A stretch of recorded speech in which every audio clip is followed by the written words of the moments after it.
Welcome back to my new video. কেমন আছো তোমরা সবাই? আশা করছি তোমরা সবাই অনেক ভালো আছো। আলহামদুলিল্লাহ আমি তো অনেক ভালো, আজকে আরও অনেকটা বেশি ভালো, কারণ আজকে হচ্ছে আমার বার্থডে। যেই দিনটার জন্য আমরা সবাই এতদিন ওয়েট করেছিলাম, দিন গুনছিলাম, হাতে গোনা কয়দিন ছিল, আর আজকেই হচ্ছে সেই দিন। আজকে আমার বার্থডে। তো হচ্ছে আমি উঠেছিলাম আজকে ওই 4:30টার দিকে, অত সকালে আর ভিডিওটা শুরু করিনি। এখন বাজে সকাল 7:30। ভিডিও এডিট করছিলাম বলে আর ভিডিওটা শুরু করা হয়নি। এখন প্রচুর কাজ, জানি না এই কাজের মধ্যে আজকে কতটা কি ভিডিওর মধ্যে মানে ক্যামেরার মধ্যে নিতে পারবো। আজকে কাজের মধ্যে কতটা কি ভিডিওর মধ্যে নিতে পারবো, যতটাই পারবো ততটাই ভিডিও করব। তো চলো এখন আমি একটুখানি দিদি এখন রান্নাবান্নার দিকে প্রিপারেশন একটুখানি হেল্প করব, তারপরে সকালে খাওয়ার জন্য কিছু নাস্তা বানাবো। সব কিছুই চেষ্টা করব তোমাদের সঙ্গে শেয়ার করার জন্য। চলো এখন আমি যাই ভিতরে, উঠোনটা একটুখানি ঝাড় দেবো, রাস্তাটা নোংরা হয়ে আছে, রাস্তাটা পরিষ্কার করবো। স্কুটিটা ওখানে রাখা হয়েছে আজকে। আর পাপা এখন ঘুমাচ্ছে, পাপা উঠলে যেই লাইটগুলো কালকে নিয়ে এসেছিলাম ওই লাইটগুলো লাগাতে বলবো। তো চলো ভিডিওটা। আর আজকে সকালে একটু লিকার চা বানাচ্ছি। দিদি এখানে ডাল সিদ্ধ করে নিচ্ছে, চাটনির জন্য আমটা কেটে নিয়েছে। এখানে আমি ডিম টোস্ট বানাবো সকালের নাস্তার জন্য, সেই জন্য এখানে আমি ডিমটা ফাটিয়ে নিয়েছি। ডিম টোস্টটা আমার হয়ে গিয়েছে। আজকে ভাইয়ার সকালে নাস্তা দিয়েছিলাম ডিম টোস্ট, একটা ডিম পোস্ট আর চা বিস্কিট। আর দিদির কিন্তু এখানে চাটনিটা বানানো ডান হয়ে গেছে, দেখো কত সুন্দর লাগছে। এখানে মাছের মাথাটা আমি বার করে রেখেছি ফ্রাই করার জন্য, মুড়ো ঘন্টর জন্য মাছের মাথাটা ফ্রাই করা হবে। এখানে আমাদের অনেক গরম লাগছিল, তাই আমরা পেপসি খাচ্ছিলাম। আর রোহান বাবা দেখো কত ঢং করে খাচ্ছিল, তাই ওকে আমি একটু দেখাচ্ছিলাম তোমাদেরকে। আর এখানে চিকেন পকোড়ার জন্য চিকেনটাকে ম্যারিনেশন করে রাখা হয়েছে। এখানে আদা রসুনের পেস্ট করে নিয়েছি, মা পাঁপড়গুলো ফ্রাই করে নিচ্ছে। এখানে স্যালাডের জন্য এগুলো রাখা হয়েছে, লেবু, শসা আর পেঁয়াজ। এখানে অনেকটাই কাজ এগিয়ে রাখা হয়েছে, যেমন ডাল সিদ্ধ, আলু ভাজা, পটল ভাজা, মাছের মাথাটা ভাজা, অনেক কিছু এগিয়ে রাখা হয়েছে।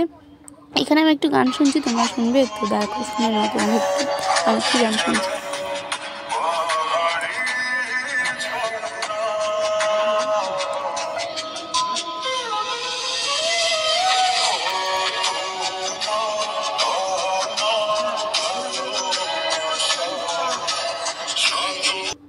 তো এখানে কিন্তু দেখতে পাচ্ছ এখন ভাইয়া খাচ্ছে বিরিয়ানি, তাই আমি এক গাল খেয়েছিলাম ভাইয়ার কাছ থেকে, কারণ আমাদের বাড়ির সবাইকে এক জায়গায় যেতে হবে, কারণ এক জায়গায় আমাদের ইনভাইট আছে, তো আমরা সেখানেই যাব। তার আগে একটুখানি এক গাল বিরিয়ানি খেয়ে নিলাম আমি। তো ওখান থেকে খাওয়া দাওয়া কমপ্লিট করে আসার পরে বাড়িতে এসে আমি এখন করবো একটু মেহেন্দি। তো এই যে দেখতে পাচ্ছ এখন আমি মেহেন্দির জন্য বসে পড়েছি। মেহেন্দিটা আমাকে মিমি করে দেবে, মানে স্টিকার লাগাবো আমি।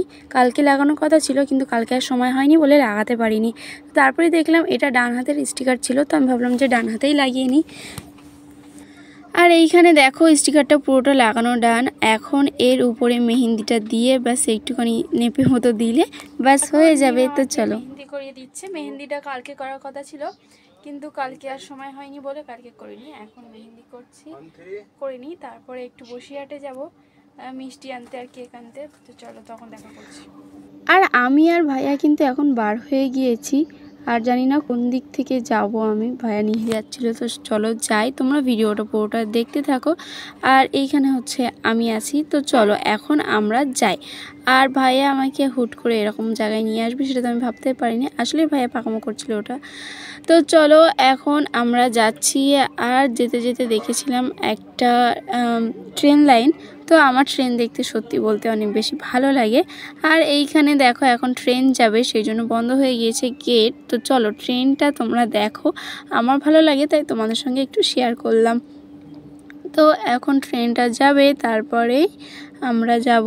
এইখানে দেখো আমরা আবার বার হয়ে গিয়েছি, আর আমরা এসেছি এখন মিষ্টি নিতে। আর এই যে সেই আন্দোলনটা বেশি দূর না তো।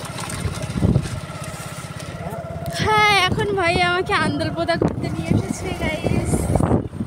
তাই তো ভাইয়া, আমরা এখন কেক কিনতে এসেছিলাম ঘুরতে না। আর আমরা যাচ্ছিলাম পেঁপে মিষ্টি আনতে, তাই ভাইয়া বললো চলো আন্দরপুতার উপর দিয়েই যাই, যাতে করে তোমার একটু ভালো লাগবে। আর আমিও ফার্স্ট টাইম ছিলাম আন্দরপুতায়, তো সেই জন্য একটু ভালো লাগছিল। এখানে আসার জন্য সবাই পাগল হয়ে যায়। আমি তো ভাবছিলাম কত কিনা আছে এখানে, দেখে দেখছি শুধু ফাঁকা। ওই তো পার্ক আছে তো, ছিল না প্রথমেই।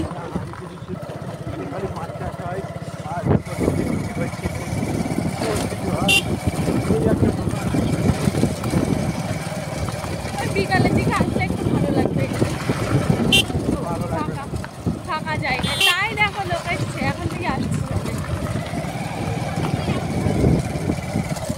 এই দেখে গেলাম আন্দোলনটা, আর আমার ইচ্ছা নেই, ফাঁকা জায়গা। আর এখানে এই একটা বসার জায়গা, আর ও একটা বসার জায়গা রাস্তায়। একটু পার্ক। আর এখন আমরা প্রায় চলে এসেছিলাম কিনা জানি না, বলতে পারছি না। আর কিন্তু এখানের ওয়েদারটা খুবই সুন্দর ছিল। আমাদের বাড়িতে ফিরতে মানে ওখানে যেতে যেতে হচ্ছে অনেক বেশি পরিমাণে মেঘ করেছিল, বৃষ্টি আসার মতো হয়েছিল, কিন্তু বৃষ্টিটা আসেনি, এটাই হচ্ছে সবচেয়ে ভালো কথা। তো চলো এখন যাই আমরা।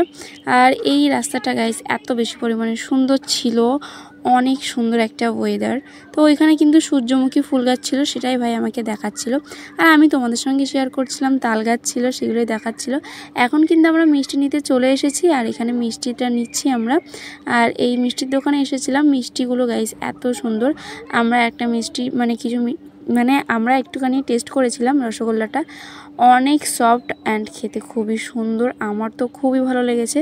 তোমরা যদি কারোর বাড়ি ওখানে থাকে তো নিশ্চয়ই ওখান থেকে মিষ্টি নেবে, আর যদি কোনো অনুষ্ঠান থাকে তাহলে নিশ্চয়ই ওখান থেকে মিষ্টি নেবে। তো এখন আমরা চলে এসেছি কেক নিতে। তো এখান থেকেই দিদির বার্থডের কেক নিয়েছিলাম, কেকটা অনেকটাই টেস্টি হয়েছিল গাইস, অনেক ভালো কেক এখানে পাওয়া যায়, সব কিছুই অনেক টেস্টি হয়। তো এখানে কিন্তু প্রচুর জিনিস আছে, মানে অনেক কিছু আছে খাওয়ার জন্য। তো এই যে এখানে কিন্তু আমাদের কেকে এখন হচ্ছে নাম লেখা হচ্ছে, তো আমি নামটা লিখে দিয়েছিলাম। তো এখানে আমাদের কেক নেওয়ার ডান হয়ে গেছে, এখন যাব বাড়ির দিকে। তো চলো এখন বাড়িতে যাই, তোমরা ভিডিওটা পুরো দেখতে থাকো। আর কেক নিয়ে আমি ফোন নিয়ে ভিডিও করতে করতে বার হচ্ছিলাম, ভাইয়া তার আগে দরজা খুলে নিজে বার হয়ে গিয়েছিল, তাই আমি কি করে দরজাটা খুলবো তাই সেটাই ভাবছিলাম। তারপরে উনি যেখানে যিনি ছিলেন দোকানে, তো উনি একটুখানি এসে খুলে দিয়েছিলেন, কারণ আমার হাতে একটা হাতে ছিল ফোন, একটা হাতে ছিল কেক। তো চলো এখন যাব বাড়ির দিকে, তার আগে কিছু কেনাকাটা করার বাকি আছে, সেগুলো কেনাকাটা করব, তারপরেই যাব বাড়িতে। তো চলো এখন হচ্ছে বার হই। আমরা এখন গাড়িতে উঠে গিয়েছি, আর এখন যাচ্ছি বাড়ির দিকে। এই তো দেখো, আর রাস্তায় যেতে যেতে ভাইয়া একটু রেখেছিল ঘুগনি খাওয়ার জন্য, আমরা একটুখানি দাঁড়িয়েছিলাম। তো চলো এখনও সেই পর্বটা আসেনি, তোমাদের সঙ্গে শেয়ার করিনি। তো এই যে দেখো, এটা ছিল খাসির মাংসর ঘুগনি, আর সত্যি বলতে ঘুগনিটা অনেক বেশি পরিমাণে টেস্টি হয়েছিল, আমার খুবই ভালো লেগেছিলো। আর ভাইয়া এই ভিডিওটা করে দিচ্ছিলো, কিন্তু ভিডিওটা ততটাও ভালো হয়নি। যাই হোক, এখন ঘুগনিটা টেস্ট করি। ঘুগনিটা আসলে অনেক সুন্দর টেস্টি হয়েছিল, আমার খুবই ভালো লেগেছিলো। এটা ছিল খোলা পাতার ওখানেই, আর এই ঘুগনির প্লেট ছিল একটা 40 টাকা করে। তো চলো এখন খাওয়া দাওয়াটা করি। আর দেখতে পাচ্ছ একটা এত বড় মাংস পড়েছিল গাইস, একটা না অনেকগুলো পড়েছিল। তো আমি পুরোটা খেতে পারিনি, এত ছোট প্লেট ছিল, তারপরেও আমি একটু খেয়ে ভাইয়াকে দিয়ে দিয়েছিলাম। তো চলো এখন খেয়ে নিই। ফাইনালি এখন ব্লগ করার সময় পেলাম। তো এখন কিন্তু আমি রেডি হয়ে গিয়েছি। আমার মা আজকে অনেক বেশি পরিমাণে বিজি ছিল, তাই আমার বান্ধবীর দিদির কাছ থেকে আমি শাড়ি পরে এসেছিলাম। আর আমার দিদিও শাড়ি পরাতে পারে, কিন্তু আমার দিদিও প্রচুর পরিমাণে বিজি। তো সেই জন্য আজকে আমি আমার বান্ধবীর দিদির কাছ থেকে শাড়ি পরেছিলাম। শাড়ি পরাটা কেমন হয়েছে তোমরা বলবে। আর এই শাড়িটা আমার একটা বার্থডে গিফট ছিল, এটা আমার অনেক পছন্দ হয়েছিল। তো চলো এখানে কিন্তু আমার ডেকোরেশনটা করা হয়ে গিয়েছে। প্রথমে ভেবেছিলাম যে বাইরে কেক কাট করব, কারণ অনেক মানুষ ঘরে আসবে কিনা বলতে পারছি না। তো তারপরে সবাই মিলে ডিসাইড করলাম যে না, ঘরেই কেকটা কাট করি, যাতে করে ভালো লাগবে।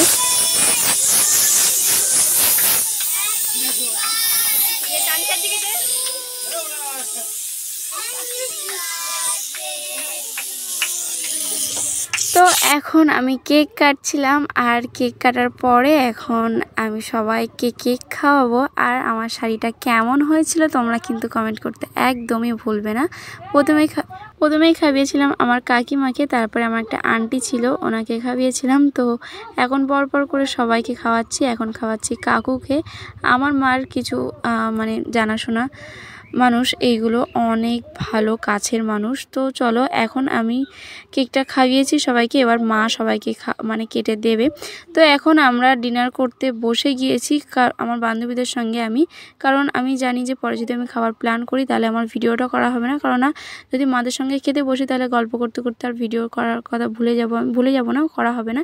তো প্রথমে আমাদের দিয়েছিল একটা করে সস আর এগ কাটলেট ছিল এটা, তো নানপুরির বদলে এটা হয়েছিল, তো তোমাদেরকে তো দেখিয়েছিলাম। চলো এখন খাওয়া দাওয়াটা কমপ্লিট করি। এখন প্রথমে এটা খাবো, সসটা ঢেলে নিয়েছি, তো চলো এটাকে প্রথমে খাবো, তারপরে যেইগুলো আসবে সেইগুলো খাবো। আর এখন হচ্ছে আমি খাচ্ছি। আর আমরা একটুখানি টেনশনে ছিলাম, মানে আমার বান্ধবীরা, কারণ প্রায় রাত 11:30টার মতো বেজে গিয়েছিল, সেই জন্য ওদের বাড়ি যেতে হবে। প্রথমে দিয়েছিল ভাত, মুড়ো ঘন্ট আর বেগুনি আর স্যালাড ছিল। তো চলো এখন এটাকে খাই। আমরা সবাই মিলে তাড়াতাড়ি করে খাচ্ছিলাম, কারণ ওদেরকে আবার বাড়ি দিয়ে আসতে যেতে হবে সেই জন্য। আর তারপরে ছিল পটল চিংড়ি, এই যে দেখতে পাচ্ছ পটল চিংড়ি, সব রান্নাগুলো খুবই সুন্দর হয়েছিল। আর এই যে এখানে আছে চিকেন, আর লাস্ট টাইম একটুখানি চিকেন দিয়ে খেয়েছিলাম, কিন্তু পুরো ভাতটা খেতে পারিনি যতটা নিয়েছিলাম। আর এখন দিয়েছে চাটনি, পাঁপড় আর পায়েস ছিল লাস্টে, এই যে দেখতেই পাচ্ছ। আর মিষ্টিটা আমি তখন খাইনি, ওদের সঙ্গে যখন খেতে বসেছিলাম। আর এই মিষ্টিগুলো কিন্তু বেশি হয়েছিল, আমি জানি বেশি সব জিনিসটাই হবে। এই কাটলেটগুলোও কিন্তু বেশি ছিল। চলো এইগুলোও কিন্তু বেশি ছিল, এগুলো হচ্ছে বেগুনি। তো যাই হোক, এখন হচ্ছে এই কেকগুলো ছিল, আমি কেক খাইনি, পরে খাবো। আর লাস্টে ছিল আইসক্রিম। আজকে ভিডিওটা এখানে শেষ করছি। Thanks for watching. ফিরে আসছি নেক্সট ভিডিও নিয়ে। Bye bye.